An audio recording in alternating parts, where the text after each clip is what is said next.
میں اسے مارکر سے بھی لکھ سکتی تھی جو دیکھنے میں خوبصورت لگتا، لیکن میں پینسل سے اس لیے لکھ رہی ہوں کہ بچوں آپ نے پینسل سے کام کرنا ہوتا ہے۔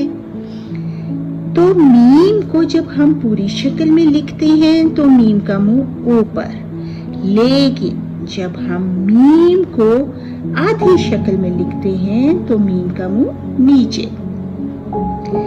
اگر ہم نے میم کے ساتھ الف کو لگانا ہے تو ہم ایسے میم کی آدھی شکل اور الف،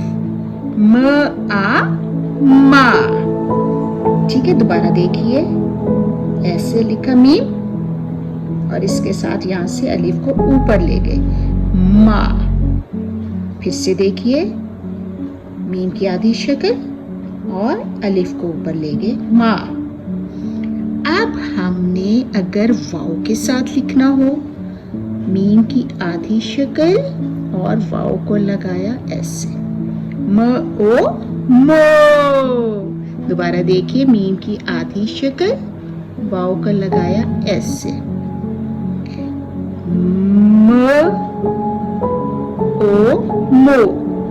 اچھا جی، ہم نے اگر می لکھنا ہو، میم کی آدھی شکل کے ساتھ چھوٹی ہے می، دوبارہ دیکھیے،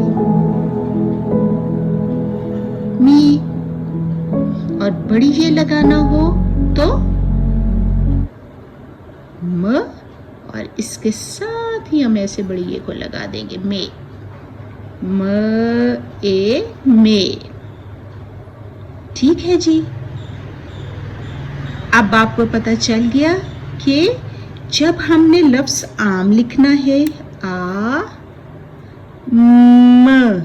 تو میم کی شکل پوری اوپر، لیکن جب ہم نے امی لکھنا ہے،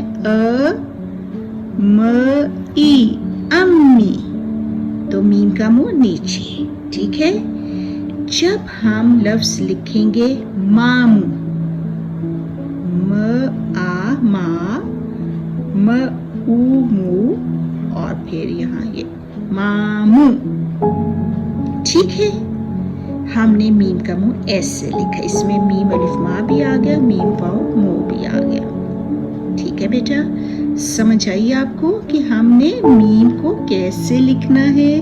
جب ہمیں صرف سمپل آخر میں میم آنا ہے، جیسے یہاں آیا تو ہم نے میم کی شکل ایسے ہی لکھنی ہے، میم کا منہ اوپر کر کے، لیکن جب ہمیں میم کو کسی اور حرف کے ساتھ جوڑنا ہے تو پھر ہم اس کو منہ اس کا نیچے کر لیں گے، سوائے ایک لفظ کے۔ جب ہم یہاں لکھیں گے محمد تو میم کا منہ اوپر، ٹھیک ہے جی۔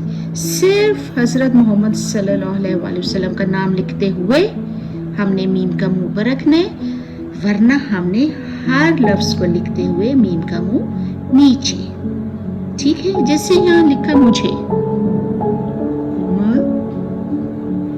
جھ، اور پھر یہاں بڑی یہ آ گیا مجھے، ٹھیک ہے بیٹے۔